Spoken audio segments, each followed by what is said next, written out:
இன்னைக்கு நான் என்ன செய்ய போறேன்னு தெரியுமா? புளிச்சக்கீரை வச்சு செய்ய போறேன். புளிச்சக்கீரை வந்து நான் ஒரு கட்டு புளிச்சக்கீரை எடுத்துக்கிட்டேன். ஒரு கட்டு புளிச்சக்கீரை வந்து ஆஞ்சு அதை வந்து க்ளீன் பண்ணி வச்சுருக்கேன், கழுவிக்கிட்டேன். அதுக்கப்புறமா வந்து வரமிளகாய் எடுத்துக்கிட்டேன். பூண்டை வந்து தட்டி வச்சுக்கோங்க. அதுக்கப்புறம் வெங்காயம் கட் பண்ணி வச்சுக்கிட்டேன். அப்புறமா பச்சை மிளகா வச்சுருக்கேன். இதுதான் தேவையான பொருள். இப்போ நம்ம வந்து செய்ய ஆரம்பிக்கலாம். இந்த மாதிரி ஒரு பேன் எடுத்துக்கிட்டேன். உங்ககிட்ட மண் சட்டி இருந்துச்சுனாக்கா மண் சட்டியில் செஞ்சிங்கன்னா ரொம்ப நல்லா டேஸ்ட்டாக இருக்கும். ஃபஸ்ட்டு இந்த பேனில் வந்து இந்த கீரையை போட்டுக்கோங்க. போட்டுட்டு நான் வந்து ஒரு ரெண்டு பச்சை மிளகாய் எடுத்துக்கிட்டேன். அந்த 2 பச்சை மிளகாவையும் இதில் போட்டுடுங்க. போட்டுட்டு கொஞ்சமாக தண்ணி ஊற்றிக்கோங்க. கொஞ்சமாக தண்ணி ஊற்றிடுங்க. அதுலேயும் தண்ணி வரும்.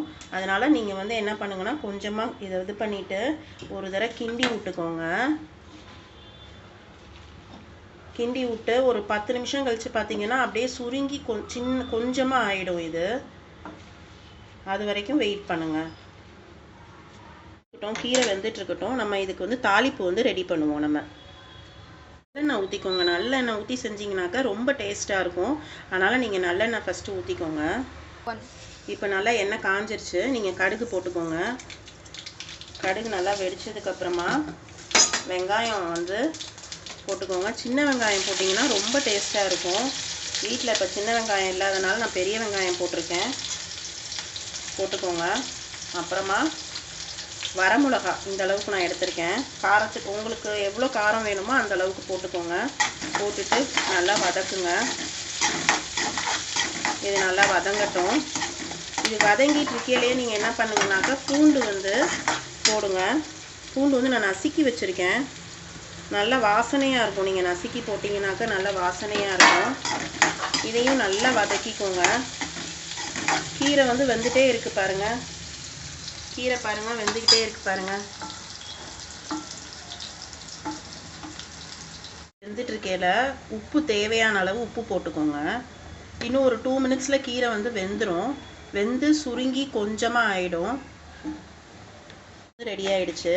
அதே மாதிரி பாருங்கள், கீரை வந்து பாருங்கள் நல்லா சுருங்கிருச்சு. இப்போ என்ன பண்ணணுன்னா நீங்கள் வந்து இந்த ட்ரைன் பண்ணுறதுக்கு வச்சுருப்பீங்க இல்லையா, பாத்திரம் வச்சுருப்பீங்கல்ல, இதில் வந்து இந்த கீரையை போட்டு இந்த தண்ணி இல்லாமல் நீங்கள் ஃபில்ட்ரு பண்ணி எடுத்துக்கணும். எடுத்துகிட்டு மத்து வச்சு நான் மசிக்க போகிறேன்.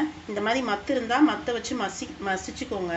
அப்படி இல்லைனாக்கா உங்ககிட்ட மத்து இல்லை, இன்னும் நான் ஈஸியாக செய்யணும் அப்படின்னு நினச்சிங்கனாக்கா மிக்சியில் வந்து போட்டு இந்த கீரையை போட்டு ஒரு தடவை நீங்கள் ட்ரைன் பண்ணிக்கோங்க. ரொம்ப நைஸாகக்கூடாது. ரெண்டுமே வந்து ஈஸி தான். நீங்கள் மிக்சியில் போட்டு ட்ரைன் பண்ணுறது ரொம்ப ஈஸியாக இருக்கும். மத்தில் பண்ணிங்கனாக்கா அது தனி டேஸ்ட்டு கொடுக்கும் உங்களுக்கு. நான் உங்களுக்கு செஞ்சு காட்டுறேன் பாருங்கள். மத்தை வச்சு நான் மசிக்க போகிறேன். உங்ககிட்ட வந்துட்டு மத்து இல்லைனாக்கா நீங்கள் மிக்சியில் போட்டு ஒரு ட்ரைன் பண்ணிக்கோங்க.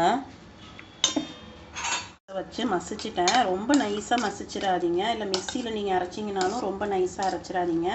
இந்த பக்குவத்தில் இருக்கணும். இதுக்கப்புறமா நான் என்ன பண்ணுறேன்னு பாருங்கள். இப்போ தாளிப்பு ரெடியாக இருக்கு இல்லையா, அதில் வந்து இதை மிக்ஸ் பண்ணிக்கோங்க. நான் புளிச்சக்கீரையை போட்டுட்டேன். இந்த நம்ம வந்து ஏற்கனவே தாளிப்பு ரெடி பண்ணியிருக்கோம்ல, அதில் நல்லா மிக்ஸ் பண்ணுங்கள். ஆஹா, ரொம்ப நல்லா இருக்குது. ஸ்மெல் வந்து நல்லா வருது.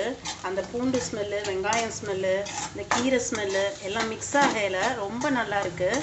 நீங்களும் உங்கள் வீட்டில் வந்து இதை ட்ரை பண்ணி பாருங்கள். இப்போ வந்து என்ன பண்ணுங்கன்னா ஸ்டவ்வை ஆஃப் பண்ணிவிடுங்க. புளிச்சக்கீரை வந்து ரெடி ஆகிடுச்சு. நீங்களும் உங்கள் வீட்டில் இதை ட்ரை பண்ணி பாருங்கள். ரொம்ப நல்லாயிருக்கும். நீங்கள் இதை சாதத்தோடு மிக்ஸ் பண்ணி சாப்பிடையில ரொம்ப மணமாக இருக்கும். கொஞ்சம் நல்லெண்ணெய் சேர்த்துக்கோங்க சாதத்தோடு சாப்பிடையில. Thank you for